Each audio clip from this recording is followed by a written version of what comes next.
Welcome to Beyond the Blend, the podcast that goes behind the science and talks to the people at the heart of the lubricant market, telling the real story of the people who make the lubricant market move. With real insight and honest conversations, we aim to show off the people side from across the entire lubricant supply chain. Join me, Steve Knapp, and Rob Taylor as we delve behind the scenes of the lubricant industry. Let's go. So let's do a quick 5 from 5. Movie night or dinner out? Dinner out. Hot coffee or iced coffee? Hot. Speed or accuracy? Accuracy. Are you a morning person or a night owl? Night owl. I don't like waking up early, but I have to. Logic or emotion? Ooh, I'm a passionate person, so emotion, then logic. But right now I'm working on the logic side.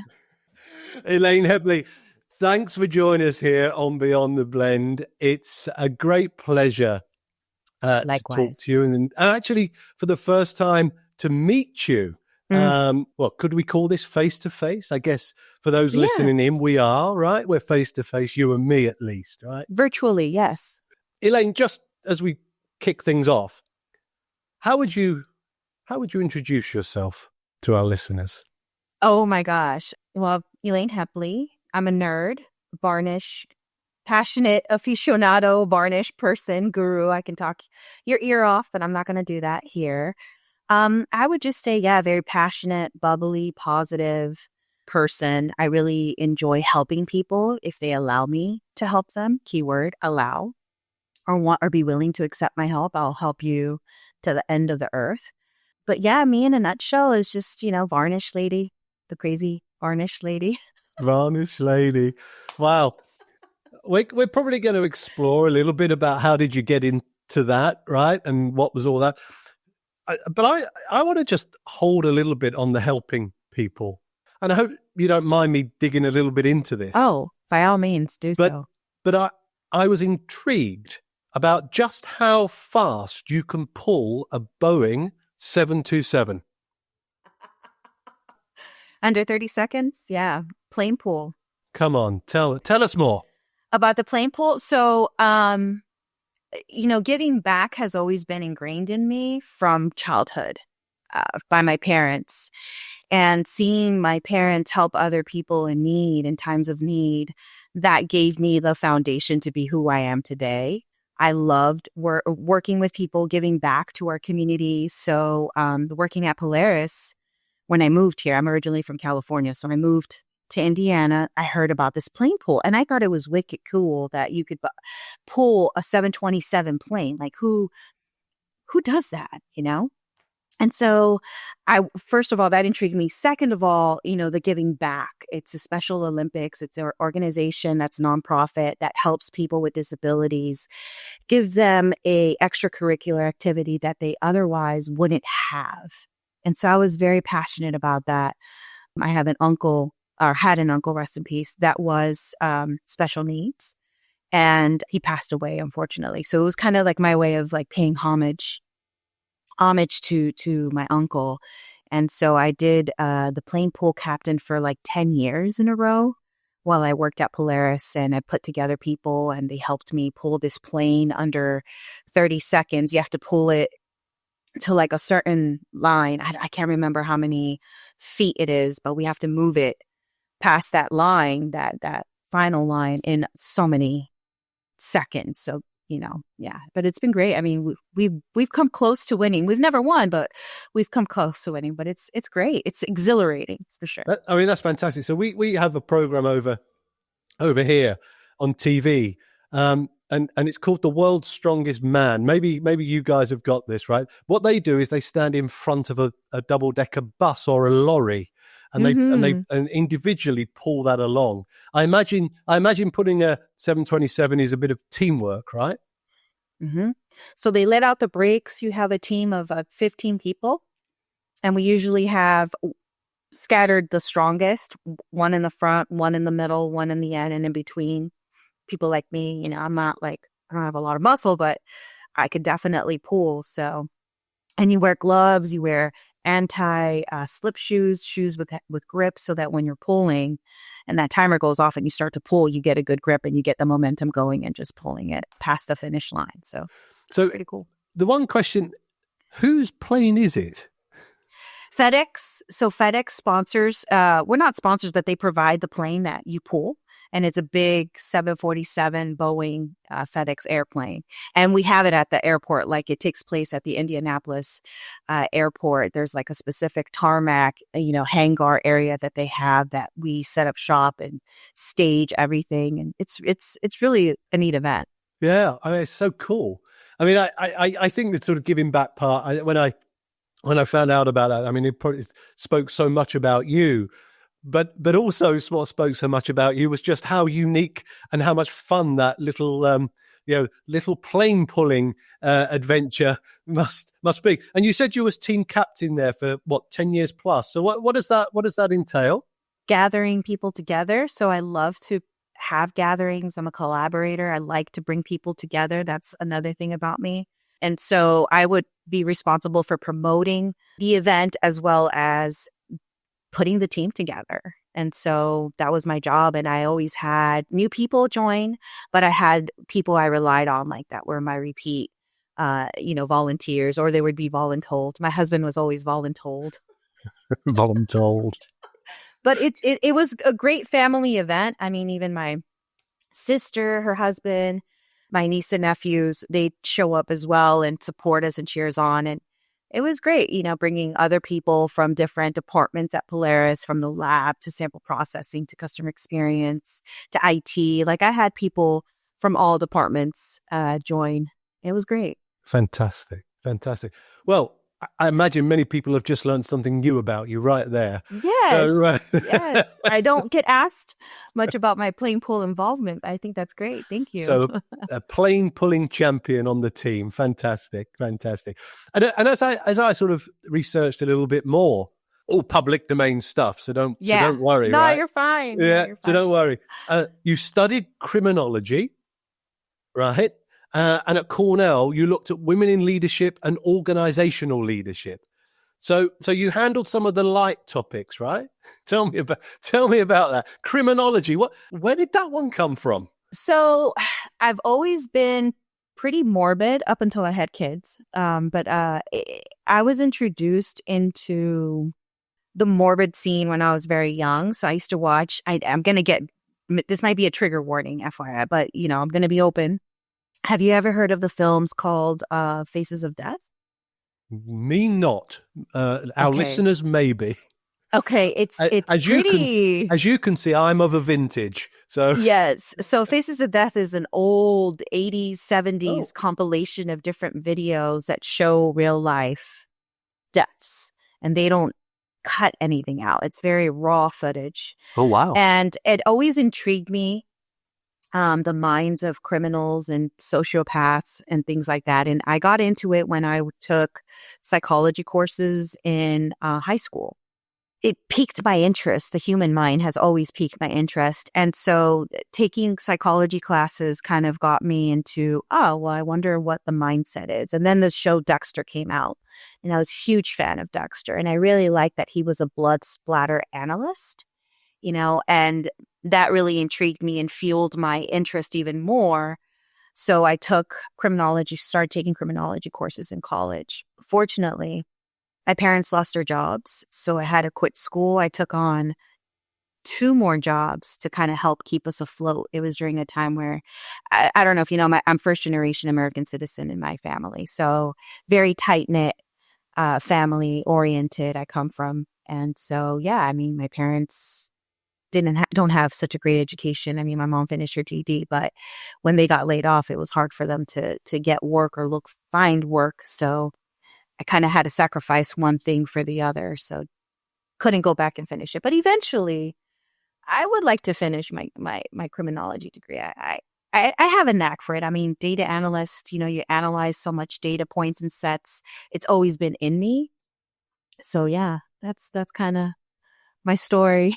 Yeah, I think I was starting to wonder, I've seen, and we'll talk a little bit about data, because that's played a big part in in your space, right? And I was wondering whether that criminology and data and all that sort of analysis, whether there was a logical path as we come across. So let's come to that in a while.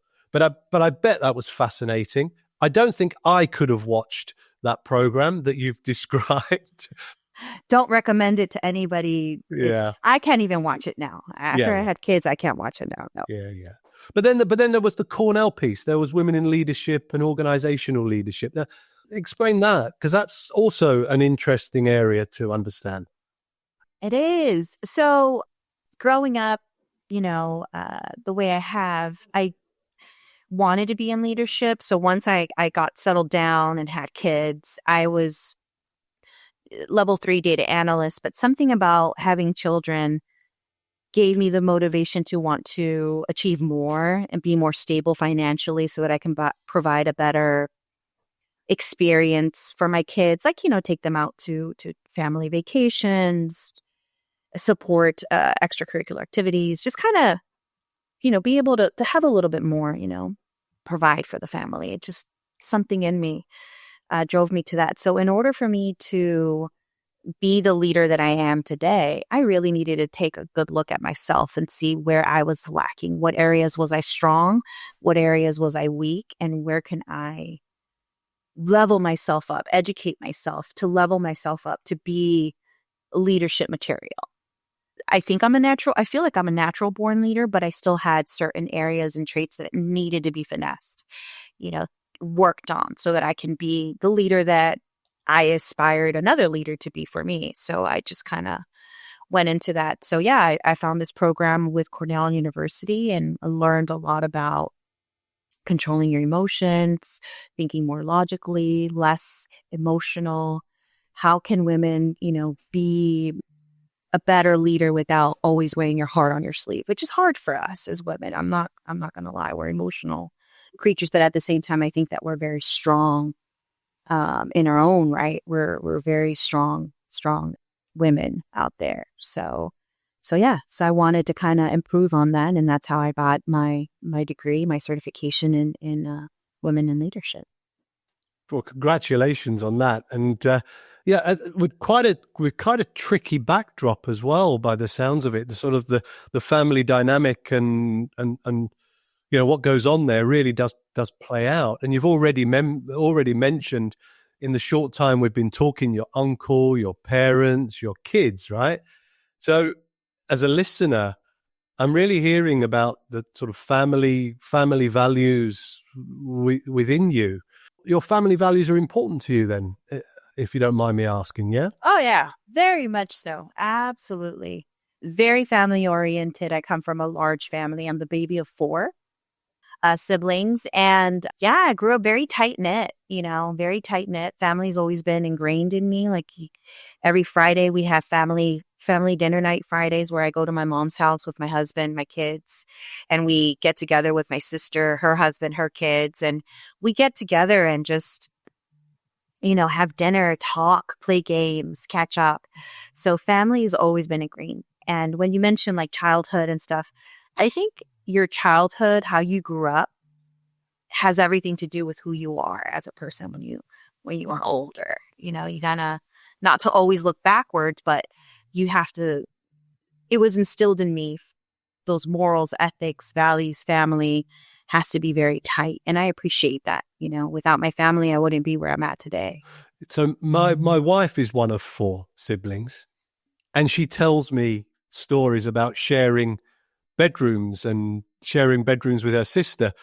And I guess you're right. It forms a bond, and it forms who you are. She's incredibly close to her sister, and while she talks about it as though we didn't have much, it was da da da da da.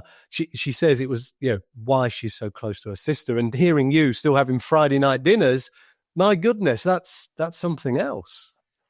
Oh yeah, it's important for me.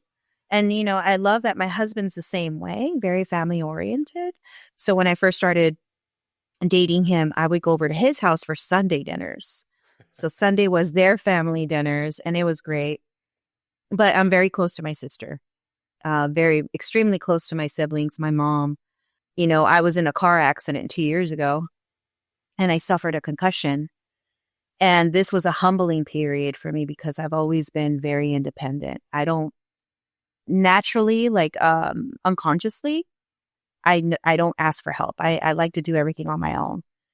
And this was the one time in my life where I felt humbled. Like, I remember not being able to take care of my kids because I was, suffered a concussion. I had to heal. Light sensitivity. I couldn't sleep very well. And I remember my mom and my sister coming to my house and saying, "We're here to help you. We're going to take the kids for a week and let you heal so you could sleep. You don't have to worry about taking care of the kids, the house. Don't worry about anything. Your husband is going to help you with this, and you just need to let us." And my sister hugged me. And I remember she said, "We're doing this. You never asked for help, but this is the one time we're stepping in and we're saying, I need to help them by letting them help me," in other words. And I did. And I was so grateful for that moment because it was humbling for me. And it made me realize it's okay to ask for help. It's okay to be vulnerable. Well, it is for sure. And it came through quite a significant moment, that realization for you, right? Some people find that easier than others, of course, asking for help, but I'm glad you did. I'm glad you allowed that to happen, right? But it's certainly not coming over like a nerd, by the way. So we have a sort of probably a more stereotypical view of a nerd. I mean, I think we started to go there with the criminology part, right? Mm-hmm. But I think we've pulled ourselves out of that one. I started to listen in, Elaine, at the story, the family, sort of the things that interest you, some of the challenges that you have confronted, and I wonder, when we look at where you are today, when I start to think about, I guess there's two areas, isn't there? There's Solana Consulting, and there's the technical services and sales managers with Delta Zero. So, but that's kind of like now. Where did it kind of begin? Oh, that is a good story.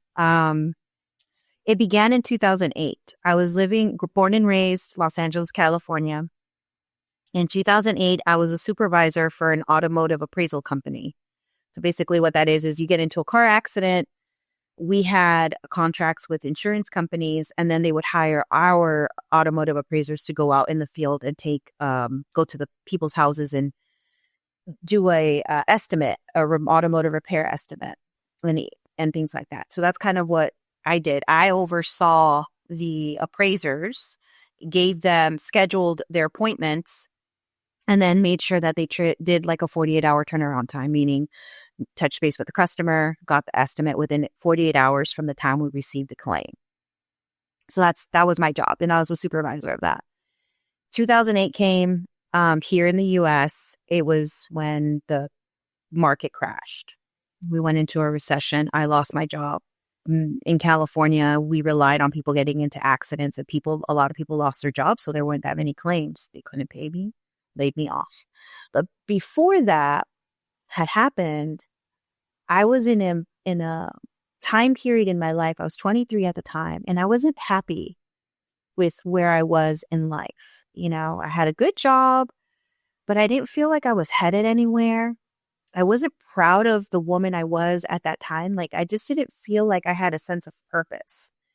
I wanted to change. It was something in me. I wanted to change. So one day I was in my room and I just looked up and prayed to God, and I just told him how I felt. I said, I want something else, but I don't know what. I don't know where I need to go, and I'm ready for a change. I don't like the trajectory of my life right now, and I really want to change, and I'm going to leave this in your hands. Wherever you see fit, I'm just going to grab myself by your hand and you lead the way. And I got fired. And so I was like, well, God, I wasn't expecting that. Like, come on, like, I'm not fired, but I got let go because they couldn't afford for me to have on board. And thankfully, when one door closes, another one opens. Because in that same week, my dad comes home and he goes, hey, I'm getting shifted. I'm leaving LA and they're asking me to move to Indianapolis for this company that he used to work for. It was a aviation industry where they would repair airplane seats. So they had a job opening for a supervisor for my father in Indy. And my parents have always aspired to buy a home. So this was their chance to relocate, buy a house, settle roots, and be good. And so they had a roundtable discussion. All the kids said no. My 3 older siblings said no. I said, well, yeah, I got nothing holding me back. I got no job. I ain't got no kids. I ain't got nothing. So let me go. I'm going to go. This is a sign. Life's telling me. So I moved to Indy. And from LA, I was applying for jobs online. And Polaris came up as a bilingual customer service. And I was like, I have customer service experience. Oh, that sounds like a job for me. So I get the interview. I drive cross country in August. I drive cross country from LA to Indy. I get there just in time for this interview. And then it turned out that I go to the interview, they see my resume and they see I have like automotive experience. And I'm like, yeah, I know how to tinker with cars. They had asked me like what my experience was. I was like, change oils, change the brakes, change the air filter, oil filter. I said basic things. I mean, don't ask me to take an engine out. I'm going to need muscles for that. I'm going to need help for certain things, But I loved working on cars. I come from a family of mechanics and we used to flip cars, classic cars, and sell them. And, so I have experience in that.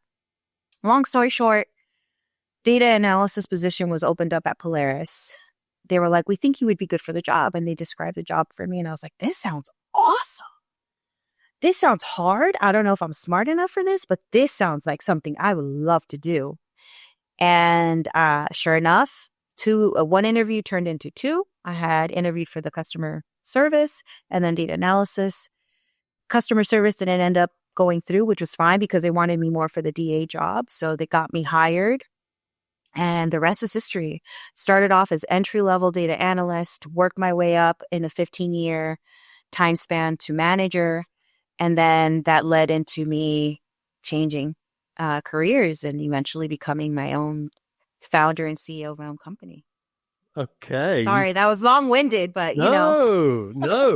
I mean, I always think these opportunity stories are kind of incredible, right? Had you not grabbed that moment, well, we wouldn't be here now. So no, that's kind of cool. But there's a lot of stuff in there. Like your family used to buy and sell cars, and if I told you the cars we have, oh my God, we had a 1949 Plymouth that we worked on. It didn't have seatbelts, so we installed the seatbelts with my dad and I.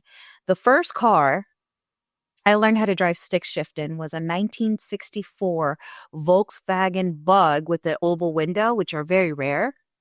And it was a shell. I bought it off my brother for $2,000. We flipped it, painted it cherry apple red. We installed Porsche alloy rims, steering wheel, gear shift. And that was the very first car I learned how to drive stick it. Wow. I turned around and sold it for like $7,000. Yeah. Fantastic. Yeah. Since I left California, because that was the bonding thing that I used to have with my older brother. And now that I've lived in Indy, my husband's not really into cars like I am. I don't have that anymore. So I haven't flipped a car in 20 years, 15 years now. Okay. Well, of course, the 500 Indianapolis and so on, right? So, yeah. I just don't like large crowds. I have been to the Indy 500 2 times. Yeah. But man, it's a drunk fest. Like everybody's drunk. It's a party. It's too much for me. I'm like, no. I'll and you know what sucks? They actually black it out. So if you live in Indy, you have to go to another county outside of Marion County to be able to see it, the race on TV, because they won't even show it locally. And I think that sucks. Yeah. But I'll listen to it on the radio. Yeah. We have similar here with our football, our soccer. We have our top league, the Premier League. And wherever you are in the world, you can watch these games. Over here, we have to pay subscription and and the like. So we Yeah, we feel your pain. Those of us that like to You, like to you have watch the same football. thing. Yeah, we do. Yeah. We do. Yeah. So look, we're in this world now where we're in data. I mean, data became king, right? I mean, where data used to be, as you already said it, I can say it, where the nerds hang out. But actually, it's where the nerds started to make a difference in the world, right? Data became powerful as technology and SaaS and everything started to become part of our everyday world. So a little bit, I'd get your thoughts on this. Data is powerful but dangerous. You know, there's an ocean of data. But we've also got this whole AI bit jumping in around where data is going to jump into some sort of steroid environment. So tell me about data and the strength of it, the inherent dangers in it. What are your thoughts? You know, being a data analyst for so long and being able to see numbers and then interpret that to tell a story, I think is magic in that. Or, you know, there's something special about that, right? Where you can take numbers and then tell a story off of that. And that's the message is what's key, right? What do you want your audience to grasp from that data? Where I can see that being dangerous is you can sometimes make data, manipulate it to work in your favor. You know, so there's kind of a little bit of that power there. I'm all about technology, but I think it's also dangerous. Like, I remember when the remote control for the TV came out, I was like, this is great, but this is going to increase obesity, is what the same thing I thought when that remote control came out. I was like, because people are no longer going to get up from their couch, go to their TV monitor and change the channel. People are just going to do it from the couch. That's less movement. That's what I thought. So it's kind of like, I think the same with AI now. I think it's a very powerful tool if it's used in with the right intentions and the right context and the proper purpose. But in the wrong hands, I could see it being detrimental to us as a society. So that's interesting, because I've always held the view that data can be very supportive and additive to what we do. And the example I would give in the space that you know that I specialize in the sales area is I've seen the ability of coaches to coach has become less as they've just relied on the data. So if you was to take a sales pipeline review, people are good with the data, but without understanding what's behind the data, the story, to use your words, and the behaviors that you're looking to drive from the data, we lose that skill of the human to human element. I don't know if that makes sense, and whether you see that as well. Mm-hmm. Oh, yeah, absolutely. Absolutely. And I think it's, in a sense, we're going to the more we rely on it, I think it's good. But at the same time, we lose that human element to it as well, that emotion, thought process. You lose some of that special touch, human touch. Because I think the hardest part I have ever experienced during my career is actually knowing what the right data is, you know. So I think there is a ocean of corporate dashboards full of data. Just because we can measure it, we will measure it. And actually that becomes an industry in itself, right? About building dashboards of data. So I think your advice there about know where it fits and the story behind it, I think is really, really helpful to people. But data is just one part of your life, right? Yes. You've already talked to us about varnishing. Now, I have been sat here for 30 minutes trying to work out how blood splatter patterns, flipping cars, data gets us to varnish. So you're going to have to help me there. Okay. Are you ready? Come on. Are you ready? All right. Okay. So let me get ready for this. I got to put my thinking cap on. No, I'm kidding. So basically how it happened is at Polaris, we had launched it, I want to say in like 2009, 2010, we started to bring it on board. And then they needed to cross-train other analysts. And I was like, oh, I think that's interesting. Microscope stuff, it's pretty cool. And the microscopes analysis came later. I'll talk about that later. But initially it was just, looking at a patch, taking a reading and, building a report. And I found it fascinating. So I started training. The more I started training and the more I started learning about varnish and how it clates out and how it forms, I just fell in love. I don't know. Uh, it just happened. It just happened. The more I was involved with the methodology, setting it up and cross-training with, the lab technicians and making sure we got accurate data, we just made friends, lifelong friends. And I was just piqued and interested. And after a while, I developed new testing methodology too.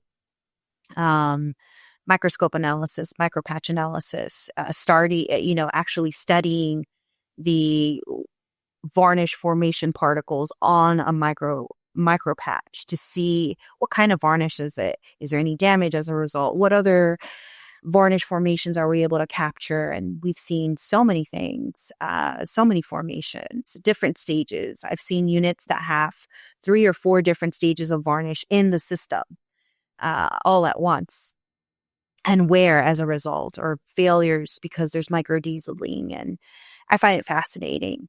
And I can talk to you about it all day. I won't do that. But that's how Paul and I became friends. That's how kind of Delta Zero came on board. Was me working at Polaris. He has this powerful technology that's very green, eco-friendly. And I studied his technology for 7 years at Polaris. And I was like flabbergasted. Like, what is this? This is amazing. Like, I cannot believe I'm seeing how clean these filters are leaving this oil. And there were times I didn't even believe the results. I would rerun them before I would finalize the data just to verify, like, did they run the right samples? Just make sure. And it always confirmed, like the data always confirmed. So, seeing that, studying that, and working with him closely for those 7 years, I became very passionate. And I would talk about varnish and stuff. And when customers started asking me, well, what do you think is the best solution out there? What is the best varnish mitigation? I couldn't say, even though I knew, I couldn't say because I worked at Polaris and I had to have an unbiased opinion. But I wanted to help people because I had come across this technology that's great and I wanted to help people. And after my accident, I couldn't do the level of work at Polaris that I could. And I felt bad. I felt bad that I wasn't capable of being that manager and performing at that level anymore because of my concussion.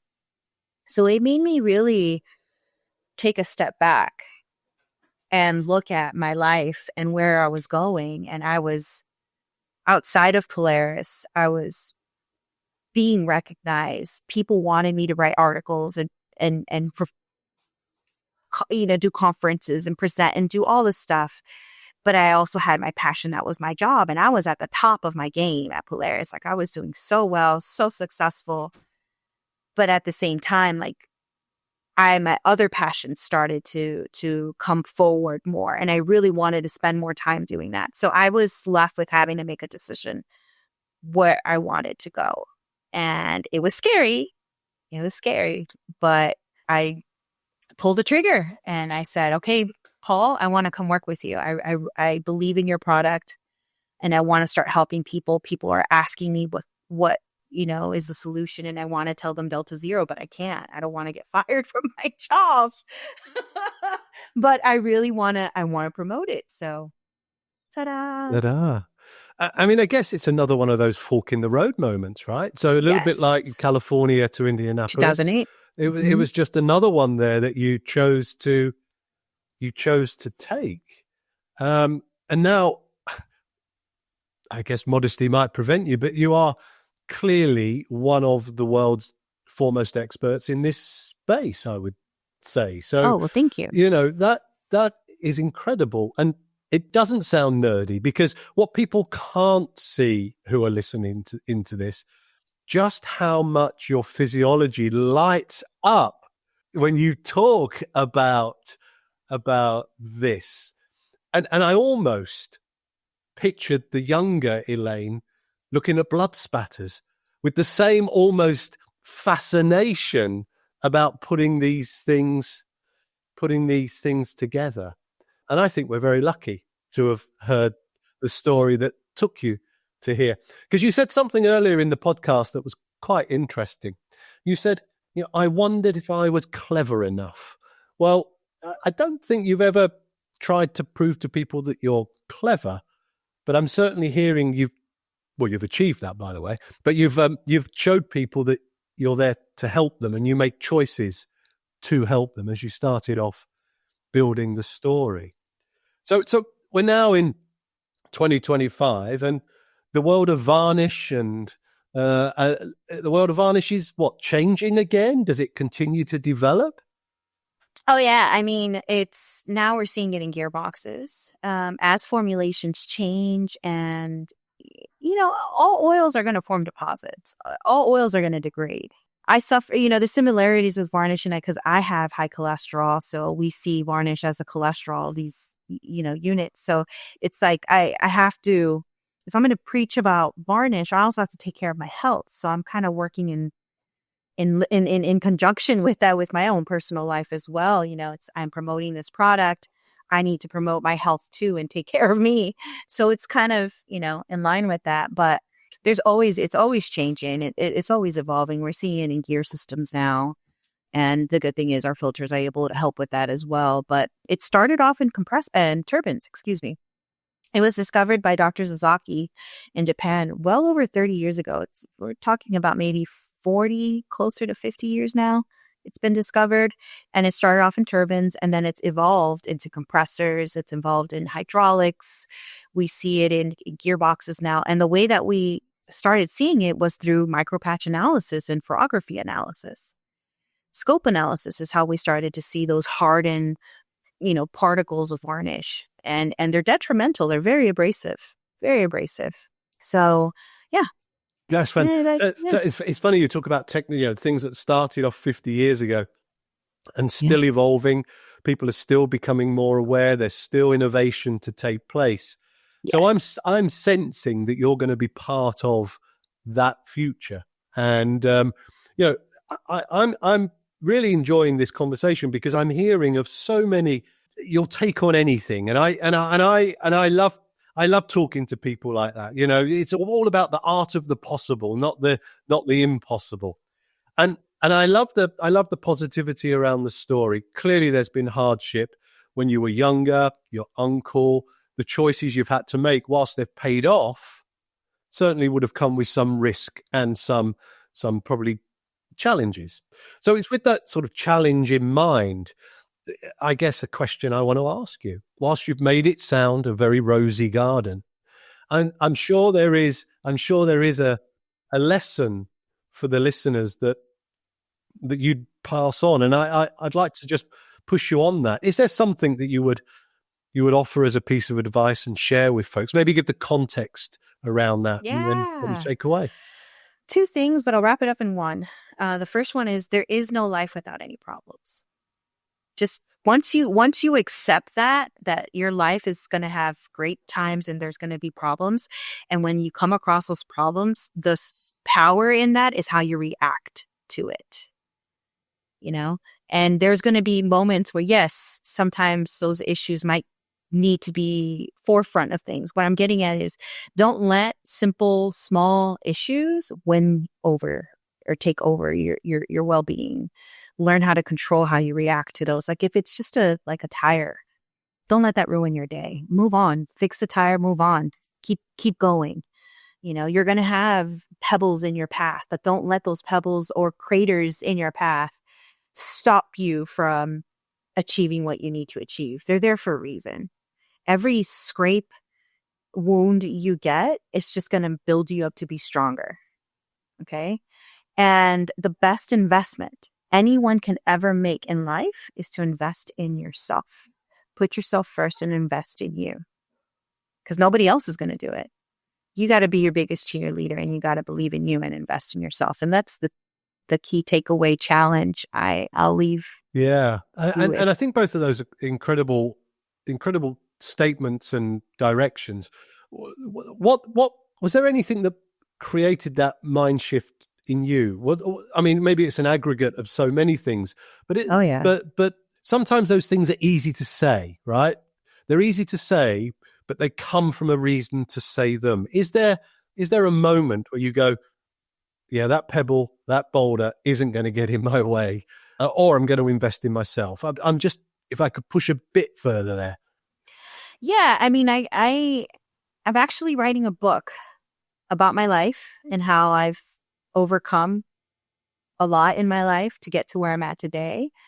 And I'm taking a lesson from my life experiences, the mistakes I've made as well, and reflected on all of that to get to where I'm at today.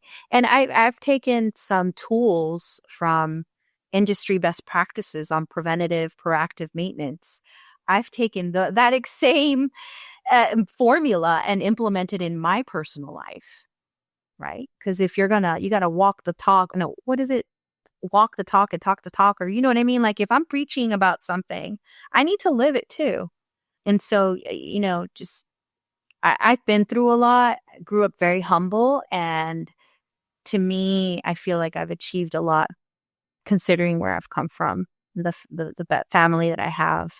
And I just want to be as inspirational to people that, look, if I could do it, you could do it too.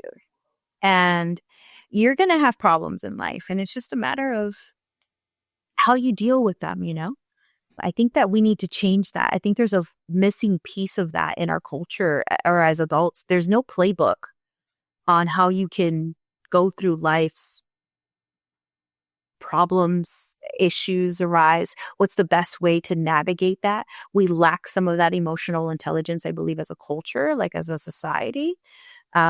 People let small things get to them, like road rage, okay, someone cut you off and then you get upset and then you pull your gun out and then you're shooting at them. Does it have to get, I see that a lot sometimes and I'm like, man, you got some issues. If you're going to let somebody cutting you off upset you that much, you lack that awareness and emotional intelligence to like process when things like that happen, not react so strongly to something like that. At the very beginning, the 5 from 5, I asked you about logic and emotion, and you said emotion, but very closely followed by logic. I think you've just described that pretty perfectly, right? And I guess we're looking forward to that book. We'll find what some of those moments were. I mean, I very much enjoyed talking with you today, and I'm sure the listeners of Beyond the Blend have learned some things about you that they didn't know, right? And I feel privileged to have learned about your uncle, your upbringing, how things have influenced you, how you've adapted to those moments of choice, and actually every single time come out with a clearer purpose. And I think that's pretty special. I can only imagine the next group that you get together to pull that Boeing 727 won't come second. I think they're going to come first, right? All right. So let's see if we can achieve that and root that pull on. Elaine, I'm very appreciative of your time. Where can people find you if they wish to reach out and connect with you? On LinkedIn, I have a YouTube channel, but I haven't posted much. I'm working on posting more on my YouTube channel, Solana Consulting. But on LinkedIn, feel free to reach out. You can connect with me. Happy to respond and send me an email. My email is on there as well, my contact information where you guys can reach out to me. Thank you so much, Steve. It's been a pleasure talking to you, and hopefully people can relate to my story. And I think that finding beauty in the mess is key too in life. A great place to leave it. Elaine, thanks ever so much. Thanks for listening to this episode of Beyond the Blend. Be sure to follow us to catch next and future episodes as we continue to explore the people within the lubricant market.